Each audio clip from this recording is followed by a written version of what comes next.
जब हम बीमार थे तब तो हमें कुछ नहीं पता चला। उसके बाद आपको पता ही है हमारा किस किस्म का रिश्ता था। मैंने कभी कभी सोचा था कि भैया ये हमको भी चमत्कार दिखा देंगे कि नहीं दिखाएंगे। टीनेजर उस आयु में, फिर मैंने कहा यार जो दिखाना होगा तो दिखाएंगे, नहीं दिखाना होगा नहीं दिखाएंगे, हम क्यों अपना रिश्ता बिगाड़ें। हमारे लिए तो बहुत काफ़ी है कि हम लोग आपस में प्रेम है और आपस में श्रद्धा है और हमारी श्रद्धा है उनके प्रति। तो हमने कभी उनसे पूछा ही नहीं इसके बारे में। तो कई लोग आते थे और कई लोग अपने अपने अनुभव, अपने एक्सपीरियंस का जिक्र करते थे। तो पता तो चल ही जाता है कि भैया कुछ बात तो है। वो किसी के यहाँ जान बची, किसी का एक्सीडेंट में बच गया, कोई कहीं बच गया। एक बार किसी ने ये भी बोला था कि कुंभ मेला चल रहा था तो नदी एक जो थी गंगा या यमुना, मुझे याद नहीं है, कि थोड़ा अपना कोर्स बदल रही थी। अच्छा। तो लोग बहुत घबराए हुए थे। तो उन्होंने किसी को बताया कि भैया वो ठीक हो जाएगा, चल तुम अपना काम कर बस। तो वो तो ऐसी बात करते थे।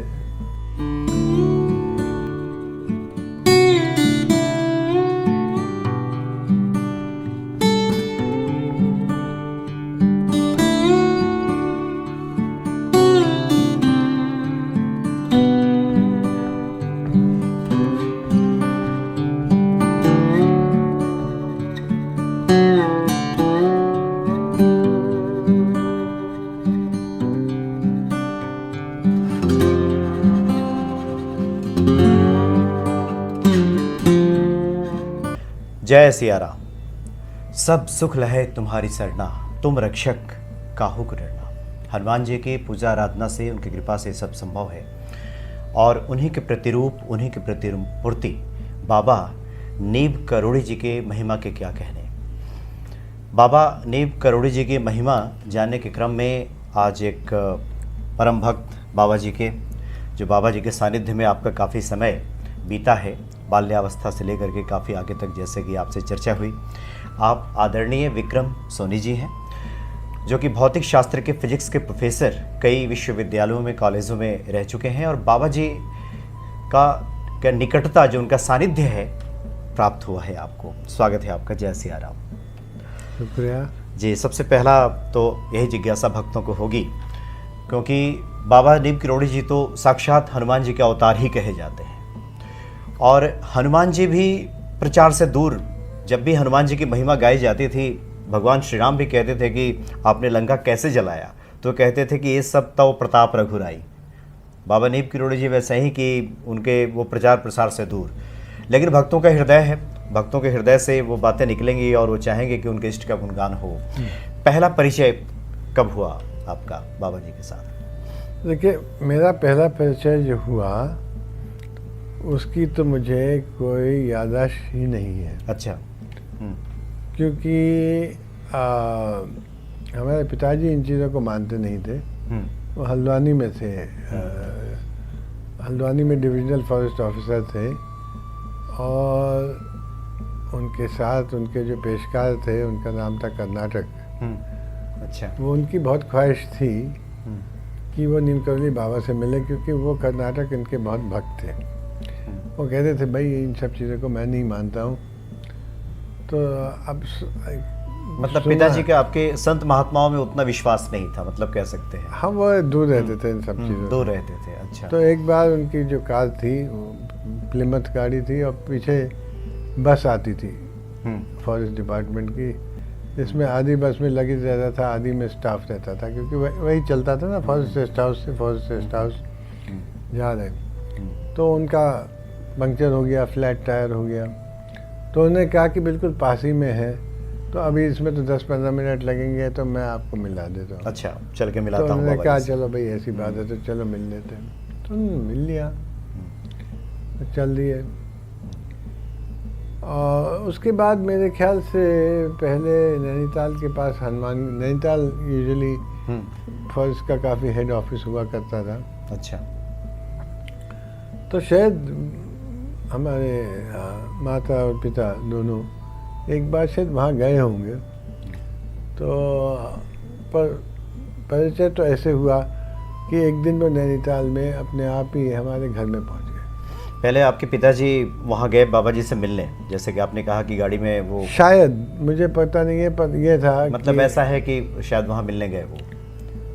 हाँ, शायद आई थिंक मेरी माँ जो थी उनके थोड़ी श्रद्धा थी और उनको ज़रा फिक्र लगा हुआ था क्योंकि मेरी तबीयत ज़रा ख़राब थी। अच्छा अच्छा। मुझे इन्वर्टेड मीजल्स हो गए थे काफ़ी दिनों से, बहुत बुखार बहुत तेज़ होता था, कुछ रात को भी चीखता वीखता था। तो वो अपने आप ही एक दिन हमारे घर पहुंच गए। मतलब यूँ कह सकते हैं कि माँ की ममता, चूँकि आपकी तबीयत खराब रहती थी, उन्हें लगा किसी संत महात्मा का आशीर्वाद मिल जाएगा तो आप स्वस्थ हो जाएंगे, तो शायद इसलिए उस वक्त वो वहाँ गई होंगी और परिचय था, उसी परिचय से बाबा जी आपके घर आए। अब देखिए, इसके बारे में मैं कुछ नहीं कहना चाहता हूँ। जी जी। वो जो आप उनको अंतर्यामी मांगते हैं, किस लिए आए, क्यों आए, ये तो हमारे हाथ की बात नहीं है। हालांकि वो अपने आप ही पहुंच गए। अच्छा। तो हमारी माँ को तो समझ में नहीं आया कि भाई ये संतों का ऐसे रमता योगी, इनका क्या ख्याल रखें, एक कंबल पहन के ओढ़ के चल रहे हैं, तो लोग घबरा भी जाते हैं थोड़ा सा। खैर, उन्होंने जो भी सेवा कर सकी लोगों की, जो लोग इनके साथ आए उनके लिए खाना वाना बनवाया और पूछा कि भाई कैसे बनाना चाहिए, आपका अलग रसोई में, उन्होंने उसके बारे में बात ही नहीं की। ये कब की बात है? ये 54 या 55 की। अच्छा। तो हम स्कूल में थे, क्लास 4 में थे या क्लास 3 में थे। तो आके उन्होंने जब बात करी तो उन्होंने कहा, माँ तुम्हें बहुत फिक्र हो रहा है कि बेटे का बुखार ज़्यादा है, और ने कहा तो कहते अच्छा फिक्र मत कर, ठीक हो जाएगा। अच्छा। तो आके चल दिए। उसके बाद ऐसा रहा कि मतलब कहिए उन्होंने अपना लिया या हमने उनको अपना लिया, दोनों ने अपना लिया। उसके बाद हमेशा हमारे घर आते रहे वो। जी। आइए आइए, बैठिए। जब इधर ही आ जाओ। नहीं ठीक है, हम लोग बात कर लेंगे फिर। जी जी। तो उसके बाद तो फिर हम लोगों की मुलाकात बहुत जारी रही। उसके बाद महाराज जी आ जाते थे, उनको ढूंढने का कोई मतलब ही नहीं था, क्योंकि अब मैंने आपसे कहा कि रमता योगी जो है उसको कहाँ ढूंढोगे, है ना। तो आप बस उनको याद करो तो वो अपने आप ही पहुंच जाते थे और वो आते रहते थे। उसके बाद हमारे पिताजी कंजर्वेटर बने, फिर चीफ कंजर्वेटर यूपी में बने, तो तब लखनऊ में आ गए थे। तो लखनऊ में हमारे घर आते रहते थे। एक मिस्टर मेहरोत्रा थे, उनके घर भी आते थे लखनऊ में। 2-4 और लोग थे, एक राजा भद्री भी थे, एक आपसे बताया था कि भगवान साई जी भी थे, और उनका युधिष्ठिर के पिताजी का क्या नाम था रब्बू? ओंकार सिंह। हाँ, तो वो कई लोग थे वहाँ पे। वो जब भी उनका मन होता था तो किसी के घर पहुँच जाते थे, और लोग सब फिर उन्हीं के घर आ जाते थे मिलने के लिए। सबकी ख्वाहिश थी कि वो उनके यहाँ आए। तो आप उनको याद करो तो वो आ जाते थे।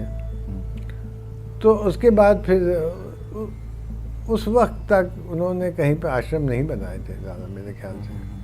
तो पहला जो एक तरह से कहें, आपने कहा कि उस टाइम तो अपने वो 3री-4ठी क्लास में आप थे। एक ड्राइवर था और बस उनके साथ वो निकल आते थे और एकदम फिर उसके बाद गायब भी हो जाते थे। एक बार मुझे याद है लखनऊ में हमारे घर में दोपहर की थी, गर्मी का मौसम था, तो बस थोड़ा उनका पैर दबा के हम लोग भी बैठे हुए थे और लोग भी बैठे हुए थे, तो वो बस वहाँ से उठ के गए हुए पीछे बाथरूम में, वहाँ से उसके बाद वो गायब हो गए। आधे घंटे बाद कुछ पता नहीं चला, तो पता चला वो बाहर निकल के, वो बहुत बड़ा जगह थी लखनऊ में, वो मतलब अपने गवर्नमेंट हाउस से भी ज़्यादा बड़ी थी।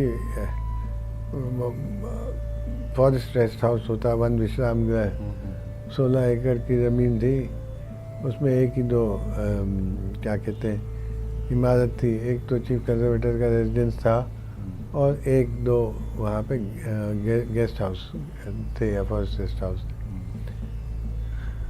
तो उसके बाद वो चल दिए, तो बस उसके बाद तो कुछ उसका पता नहीं लगा था। जी जी। पर फिर एक वक्त आया कि उन्होंने आश्रम बनाना शुरू किया, तो मेरे ख्याल में हनुमानगढ़ में पहले बनाया, नैनीताल के पास। वो तो होती थी हनुमानगढ़ में तो पहले लोगों की चिता विता बनती थी। तो उसके बाद कैंची के शुरू हुआ, तो उस वक्त पर हम लोग बहुत ज़्यादा मिलने लग गए, क्योंकि मैं उनके साथ जाता था गाड़ी में। अच्छा। ये देखने के लिए कि रास्ते में भवाली से लेके गर्म पानी के रास्ते में कौन सी जगह अच्छी रहेगी आश्रम के लिए। तो हमें तो पता भी नहीं था कुछ खास। तो वहाँ शायद एक गुफा भी थी, कहते हैं सोमवारी बाबा की गुफा थी। एक्चुअली वो जो चट्टान थी ना, जिसको गुफा आप गुफा का स्वरूप दे दिया है, उसमें जब साधु लोग जाते थे ना रात को बद्रीनाथ से रात में विश्राम करते थे। अच्छा। वहीं पे धुनी भी थी, चिरम पड़ी धुनी रह गई। जी जी। साधुओं के स्थान था, तो कभी सोमवार भी रहे हम। हाँ। तो खैर जी जी, तो हम लोग शुरू से जहाँ आपने बताया कि बाल्यावस्था में पहली बार वो खुद ही आ गया आपके घर पे, जिस वक्त आपकी तबीयत ठीक नहीं थी, उसके हाँ। बाद आप स्वस्थ हो गए। हाँ। उसके बाद देखिए ऐसा है, उसके बाद हमारा संबंध या हमारा रिश्ता बन गया उनका। आपने अभी चर्चा के दौरान कहा कि एक बार तो अचानक आपके स्कूल भी आ गए थे। हाँ, ये ताज्जुब की बात ज़रूर थी कि एक दिन लखनऊ में वो मैं अपनी क्लास में बैठा हुआ था, और लामार्टिनियर कॉलेज जो लखनऊ में सबसे पुराना अच्छा एंग्लिकन अंग्रेज़ी कॉलेज है पूरी हिंदुस्तान में। तो वहाँ पे एक तरफ पूरा कॉलेज रहता था, एक कॉलेज की इमारत जो है वो कोई बहुत पुराने महल, वर्साई जो है फ्रांस का खास महल, उसकी जैसे 1 किलोमीटर लंबी है। उसके सामने एक ओबेलिस्क जिसको कहते हैं, एक टावर बना हुआ है ऊंचा सा, जिसमें कि मगरमच्छ आ जाते थे जब बाढ़ आती थी, गोमती के पास में। तो वो एक तरफ प्रिंसिपल का लॉन था, दूसरी तरफ ये खुला मैदान था और ये टावर था। तो प्रिंसिपल के लॉन में हमें सख्त मना था कि उस तरफ किसी को नहीं जाना है, कोई स्टूडेंट होए तो, नहीं तो हम लोगों को तो डरा के रखा हुआ था कि भाई आप एक्सपेल हो जाओगे, स्कूल से एक्सपेल हो जाओगे, स्कूल से निकाल दिए जाओगे। तो एक श्रीवास्तव साहब थे, वो उनको लाए थे। तो मैं बायोलॉजी क्लास में बैठा था, तो मैंने देखा कि भाई ये श्रीवास्तव साहब को तो हम जानते हैं, ये यहाँ क्या कर रहे हैं हमारे यहाँ। तो उन्होंने नॉक करके वो आए अंदर। हमारे जो अध्यापक थे विद्यार्थी जी बायोलॉजी के, वो पान चबाते रहते थे मज़े में। और लखनऊ के लोग हैं, आपके बिहार के लोग भी वैसे ही हैं कि भाई पान चबाते हुए बात करते हैं, नहीं तो बात का मज़ा ही नहीं आता है। तो उन्होंने कहा विक्रम सोनी, जब तक उनको देखा मैं तो दुबक गया, बेंच के नीचे चला गया। हाँ, मैंने कहा ये तो यार कहीं फंस जाएंगे। तो उन्होंने कहा कि but I marked his attendance, मैंने अभी अटेंडेंस में उनका लिया था, तो उन्होंने जवाब दिया था। तो फिर मैं निकल आया, अब क्या करूँ, क्या कुछ नहीं कर सकते थे।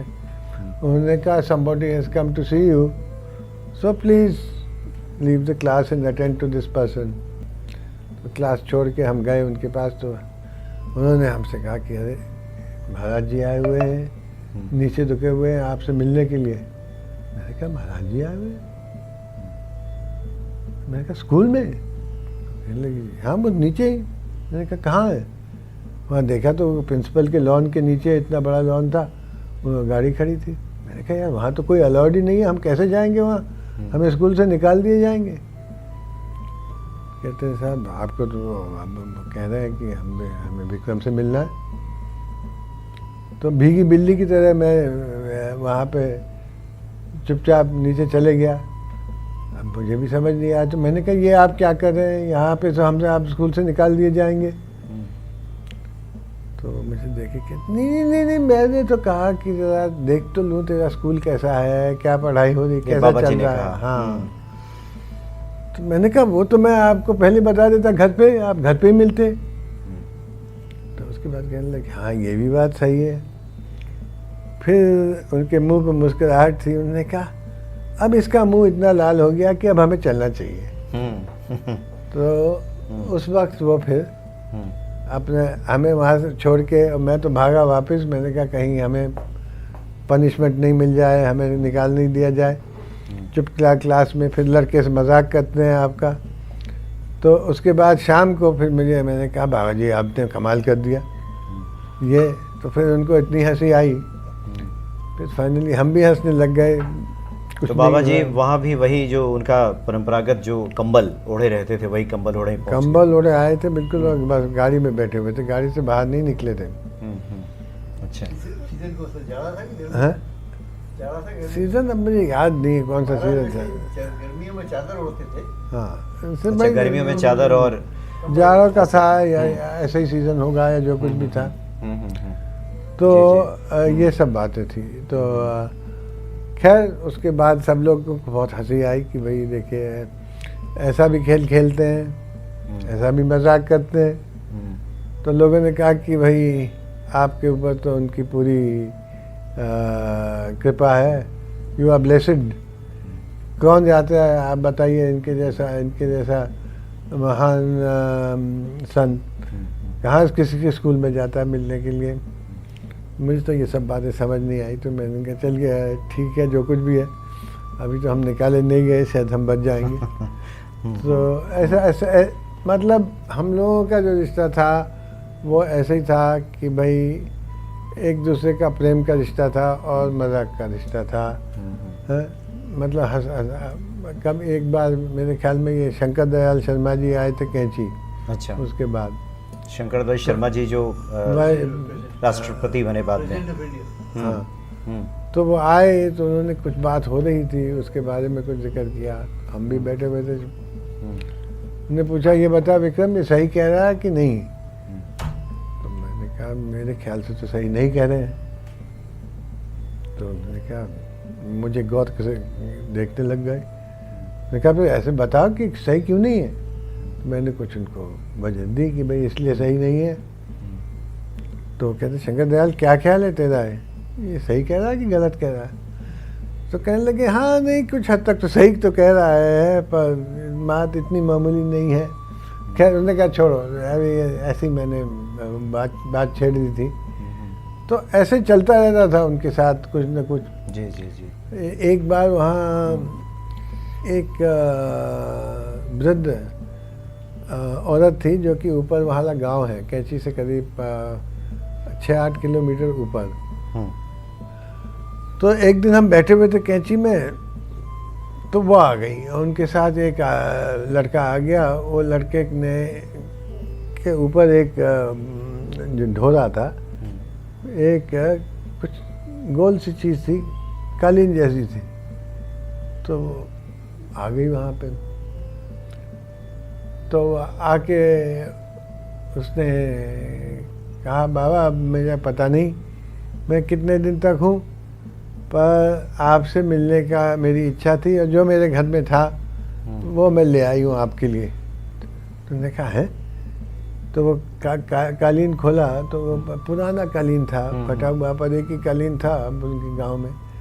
तो ऐसी उनकी महिमा और करुणा भाव थी कि सबके आँख में आंसू आ गए। अच्छा। कि ये वहीं कैंची के पास से जो कुछ भी उसके हाथ में था वो अपने ले आई, उससे सोचा नहीं उसके बारे में। तो ऐसी चीज़ें चलती रहती थी। उससे आदमी को थोड़ा ये एहसास हो जाता है कि भैया देखो जब प्रेम होता है लोगों का, जब श्रद्धा होती है तो क्या क्या चीज़ संभव नहीं होती है। हृदय से वो चीज़ें बिल्कुल हृदय से जुड़ी हुई। अच्छा, चूँकि बाबा जी आपके बहुत सन्निकट रहे, कई बार ज़्यादा सन्निकटता जब होती है, ज़्यादा करीबी होती है तो उस महिमा से कई बार व्यक्ति अनभिज्ञ भी कई बार रहता है। इतनी ज़्यादा निकटता होती है। तो आप उनकी महिमा से कब आपको लगा कि ये तो बड़े ही चमत्कारिक पुरुष हैं या फिर संत हैं, महात्मा हैं, हनुमान जी की प्रतिकृति हैं? आपके अनुभव में? देखिए जब हम बीमार थे तब तो हमें कुछ नहीं पता चला। उसके बाद आपको पता ही है हमारा किस किस्म का रिश्ता था। मैंने कभी कभी सोचा था कि भैया ये हमको भी चमत्कार दिखा देंगे कि नहीं दिखाएंगे। हम टीनेजर उस आयु में, फिर मैंने कहा यार जो दिखाना होगा तो दिखाएंगे, नहीं दिखाना होगा नहीं दिखाएंगे, हम क्यों अपना रिश्ता बिगाड़े। हमारे लिए तो बहुत काफ़ी है कि हम लोग आपस में प्रेम है और आपस में श्रद्धा है और हमारी श्रद्धा है उनके प्रति। तो हमने कभी उनसे पूछा ही नहीं इसके बारे में। तो कई लोग आते थे और कई लोग अपने अपने अनुभव, अपने एक्सपीरियंस का जिक्र करते थे। तो पता तो चल ही जाता है कि भैया कुछ बात तो है। वो किसी की यहाँ जान बची, किसी का एक्सीडेंट में बच गया, कोई कहीं बच गया। एक बार किसी ने ये भी बोला था कि कुंभ मेला चल रहा था तो नदी एक जो थी गंगा या यमुना, मुझे याद नहीं है, कि थोड़ा अपना कोर्स बदल रही थी। अच्छा। तो लोग बहुत घबराए हुए थे। तो उन्होंने किसी को बताया कि भैया वो ठीक हो जाएगा, चल तुम अपना काम कर बस। तो वो तो ऐसी बात करते थे। और कुछ नहीं, अब आपको रब्बू भी बताएंगे कि हम तो यही करते थे कि भाई कभी कभी वो तखत पे आके, जैसे वृंदावन में अपने शाम को लेट जाते थे अब गर्मी के मौसम में, तो हम भी थोड़ा उनका पैर वैर दबा के उसके बाद तखत के नीचे लेट के हम भी सो जाते थे। तो ऐसे ही रहता था। फिर वो कहते थे चलो उठो, तो बस उठ के चल दिए उनके साथ। पर ये ज़रूर था कि मैं यहाँ पे नहीं था जब उन्होंने शरीर को छोड़ा है। तो मुझे तो बहुत बुरा लगा था। और मैं अकेला था वहाँ पे, मैं अमेरिका में था, अपनी पीएचडी कर रहा था। अच्छा। तो फिर मैं उसके अगले साल, चाहे हमारे थीसिस के जो एडवाइज़र थे वो बहुत गुस्से होने लग गए क्योंकि काम कुछ चल रहा था जो बड़ा अच्छा चल रहा था। उन्होंने कहा वहाँ जाने की क्या ज़रूरत है। मैंने कहा कि हमारा दिल जो है नहीं मान रहा है। तो उन्होंने कहा कि कोई साइकियाट्रिस्ट से मिलिए, डॉक्टर से वो आपको बता देंगे कि ठीक हो जाएगा। मैंने कहा नहीं, हम तो अब जाएंगे ही 1-1.5 महीने के लिए। तो जब हम भी वहाँ से निकले थे तो उस टाइम पे, अब आपको पता ही है कि महाराज जी का कैंची को संभाला पूरा, उसके बाद किस तरीके से उन्होंने संभाला है, कितने प्रेम के साथ सिद्धि माँ ने। तो उसके साथ हमारा तो परिचय क्या, रोज़ मुलाकात होती थी। तो हम एक बार पहुँचे कि हमारे पिताजी ने कोई फॉरेस्ट डिपार्टमेंट का कोई रेंजर था, एक जीप में हमको वहाँ भिजवा दिया आगरा से। तो वो बताने लग गया रास्ते में कि यार यहाँ तो इस टाइम पे शाम को डाकू वाकू बहुत सारे होते हैं, तो आप चुपचाप बैठे रहिएगा, हम भी बात करेंगे ये वो। तो रात को हम वहाँ पहुँचे तो वहाँ एक गुफा भी थी, एक ये भी था, हमें तो कुछ पता नहीं था। ठीक है, हम वहाँ पहुँच गए। उसके बाद हमने कहा चलो जहाँ भी किसी गांव वाले से कहना है कि भाई रात को सोना है तो एक खाट दे दें या जिसमें सो जाएंगे, तो सुबह कम से कम अपना वहाँ पे मिल के उनकी, हालांकि वो उनकी जन्मभूमि नहीं थी पर अब उनका नाम वहाँ से पड़ा था, नीम करोली जी। तो इत्तेफाक से जैसा मैं ये सब सोच रहा था उतने में सिद्धि माँ निकल आई। और वो भी वहाँ शायद पहली बार आई थी मेरा ख्याल है, हम भी आए थे। तो इत्तेफाक ऐसा हो जाता है कि हम लोग दोनों उसी दिन पहुँच गए वहाँ पे, या वो शायद एक दिन पहले पहुँची और वहाँ पे मुलाकात हो जाती। तो ये चीज़ें भी होती रहती थी। पर उनके जाने से हाँ, अपनी ज़िंदगी में एक वैक्यूम सा हो गया था। इसमें बात तो है, खालीपना सा। हाँ। और उसको भरने के लिए जैसे रब्बू जैसे भक्त हैं तो उनसे कम से कम गुफ्तगू हो जाती है, तो कम से कम कुछ याद आ जाती है, कुछ चीज़ें। तो अब फिर ऐसे चलता है। हम लोगों ने तो, हमने तो कुछ उसके बारे में कभी ज़्यादा लिखा नहीं है। रब्बू जी ने तो एक किताब भी लिखी है, तो आप उनसे पूछेगा उसके बारे में। जी। और बस अब उनकी थोड़ी दुआ रहे तो बहुत अच्छा है।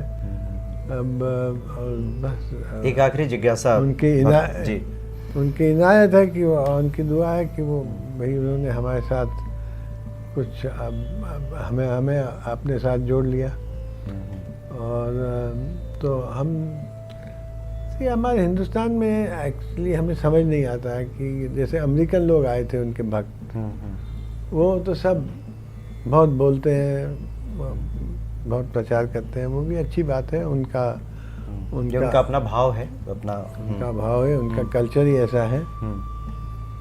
ज़्यादातर हम ये चीज़ों को व्यक्तिगत या पर्सनल मानते हैं, तो किसी न किसी के साथ कभी बात हो जाती है, जैसे दब्बू जी हैं और एक दो और लोग हैं, पर ज़्यादातर हम उसमें नहीं रहते हैं प्रचार में। और ये कैंची जैसी जगह है, वहाँ तो अब बहुत प्रसिद्ध हो गई है, बहुत लोग आने लग गए हैं, पर मुझे ये डर लगता है कि वहाँ का पर्यावरण खराब हो जाएगा, इतनी वहाँ इमारतें बन गई हैं। अच्छा। कि मैं वहाँ ट्रस्टी हूँ, बल्कि मैं ही एक ट्रस्टी हूँ अब जो रहा है, और भी थे जो जिनका महाराज से व्यक्तिगत परिचय था, जिनको पर्सनली जानते थे, पर वो हमारी बात नहीं मानते कि वहाँ पे नो कंस्ट्रक्शन जोन बना देना चाहिए, क्योंकि बड़ी संख्या में लोग पहुँच रहे हैं। आप देख ही रहे हैं जोशीमठ में क्या हुआ है, पहाड़ गिर जाएगा तो क्या फ़ायदा है, बताइए कुछ तो। और एक ये मैं भी चीज़ कहना चाहता हूँ कि जगह ऐसी चुनी भी उन्होंने क्योंकि प्रकृति और अध्यात्म का बड़ा घना संबंध है। बिल्कुल ठीक है। पहले जितने भी मज़हब हैं, जितने भी धर्म हैं, धर्म में नहीं कहता हूँ कि धर्म का मतलब अर्थ ही कुछ और होता है, उनके जो भी लोग हैं, जैसे कोई भी हो, चाहे गुरु नानक होए, चाहे मोहम्मद होए, चाहे और भी कोई हो, सब लोग जो थे यात्रा पे जाते थे तो कहाँ जाते थे? अरण्य में, जंगल में या पहाड़ में। वो इसलिए कि अलग जाके वो ध्यान कर सकें, एकांत में साधना कर सकें। नहीं, अच्छा, ये बताएं, एक जिज्ञासा जो भक्त आपको सुन रहे हैं उनकी रहेगी कि किसी संत का, किसी महापुरुष का, किसी चमत्कारिक व्यक्तित्व का जब हम सन्निकटता प्राप्त करते हैं, जब सानिध्य में मिलता है, तो जीवन में क्या बदलता है? क्या ऐसा होता है जीवन में कि लगता है कि ये जीवन कुछ अलग अलग सा है, बदला बदला सा है? देखिए, इसके बारे में तो मैंने सोचा नहीं। जब अब जैसे भी हैं, उनकी कृपा है तो बहुत कुछ है, और ज़्यादा ऐसा सोचने की क्या ज़रूरत है? जब वो अपने आप आपके पास आए हैं तो हम कभी कभी तो हम भी मांगते हैं कुछ ना, क्योंकि दुखी तो सभी हो जाते हैं ना। तो दुख में किसका सहारा लोगे फिर? उन्हीं का सहारा है। हाँ, तो कभी कभी तो ऐसे है, तो ज़्यादातर उनके ऊपर ही छोड़ देना चाहिए ना। जब उनकी कृपा है तो वो छोड़ देना चाहिए उनके ऊपर ही, वो सब संभाल लेंगे। जी, अच्छा, एक और आखिरी आपसे जिज्ञासा भक्तों की रही है, क्योंकि बाबा जी कुछ ऐसे भी भक्त हैं जिनको उन्होंने अपनी उपस्थिति का एहसास अब भी दिलाया है, महाप्रयाण के बाद भी। उन्होंने कहा कि मैं कहीं छोड़ के गया नहीं हूँ, जब जब मेरे भक्त मुझे पुकारते हैं वहाँ मैं स्वयं हाजिर हो जाता हूँ। चूँकि भक्तों में ये विश्वास और किसी संत महापुरुष के प्रति ये श्रद्धा विश्वास जगे, इसलिए हम आपसे ये जिज्ञासा रख रहे हैं कि क्या अब भी बाबा जी का कोई सुमिरन करे, स्मरण करे, उनको ध्यान में ले, तो जैसे बाबा जी पहले करते थे उसके कार्यों का संपादन या उसको सद्बुद्धि, उसके आध्यात्मिक उन्नति, ये सब होने लगती है? कई लोग कहते हैं उनको होता है। हमारे साथ तो सपने में तो ज़रूर आए हैं। अच्छा, ऐसी बात तो नहीं है कि नहीं आए हैं, पर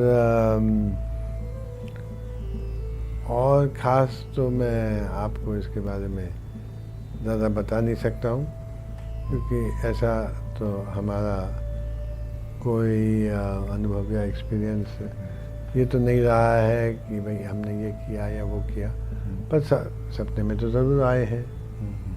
तो अब किस तरीके से आए हैं, क्या करने आए हैं, कभी याद रहता है, कभी नहीं रहता है। जी जी, बिल्कुल। हम इसके बारे में इतना सोचते नहीं हैं, पर लोगों की बातें हम चाव से सुन लेते हैं। नहीं, सही कहा आपने। और सोचे वो जो दूरी का अनुभव करता, सोचता व्यक्ति तो उसके बारे में है जो दूर हो। कुछ चीज़ें इतनी सन्निकट हो जाती हैं, इतनी एकाकारिता उसकी बढ़ जाती है कि वो इष्ट और भगवान अलग ही नहीं होता, तो भला सोचना कैसा। भाई इसमें तो बिल्कुल सही मैं तो कहा। माफ़ी मांगूंगा हम्म, कि आप कह तो रहे हैं, पर ऐसा है कि हम भी कभी कभी उनको भूल जाते हैं। इसके लिए हमें क्षमा करें। हम 24 घंटे तो याद नहीं कर सकते हैं, पर इसका ये नहीं मतलब है कि मन में नहीं बसते हैं।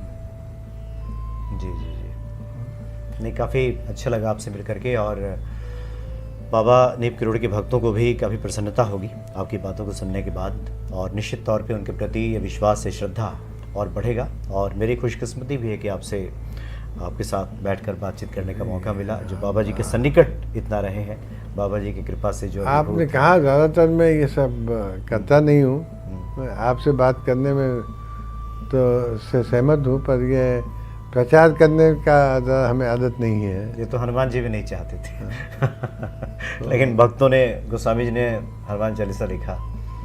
अब आप जी। कुछ पूछ रहे हैं तो हम आप गलत चीज़ तो नहीं बोल सकते, हम्म। तो आप कहें तो हमने कह दिया, पर अपनी तरफ से ज़्यादातर हम ये अभी तक तो नहीं किया है। जी, सब कोई लोग हैं जो ज़्यादा जो प्रेमी है बाबा जी के, उनके सामने बातचीत हाँ, हो जाती है। उनका भी बहुत सच्चा और बहुत निर्मल भाव है, पर वो लोग अपने अनुभव और अपने एक्सपीरियंस को बताना चाहते हैं दुनिया को। जी जी जी। अब हमने तो ऐसा कोई प्रयत्न किया नहीं कभी, तो इसलिए मैं कह रहा हूँ। वैसे भी मुझे आपसे बात करने में थोड़ी शर्म आ रही। नहीं, ये बाबा जी की ही ये प्रेरणा रही है और इच्छा रही है कि मुझे आपसे मिलने का सौभाग्य प्राप्त हुआ। अभी डब्बू बैठे हुए हैं, इनसे तो मैं बात करूँ तो अलग बात है, वो तो क्योंकि ये तो उनके साथ ही रहे हैं। पर वैसे ज़्यादातर हम लोगों की संस्कृति का थोड़ी फर्क है ये वेस्टर्नर्स से, पश्चिम वालों से। बिल्कुल। तो पर ये है कि उसमें कोई बुरी बात नहीं बनी है। लोगों को बताना और लोगों को कहना तो बहुत अच्छा है, क्योंकि जिसके साथ जो भी एक्सपीरियंस अनुभव हुआ है उसको बताना भी क्यों नहीं बताए। आने वाली पीढ़ियाँ क्योंकि इस बात से अवगत रहें और जाने। चलिए, बहुत बहुत धन्यवाद आपका। जय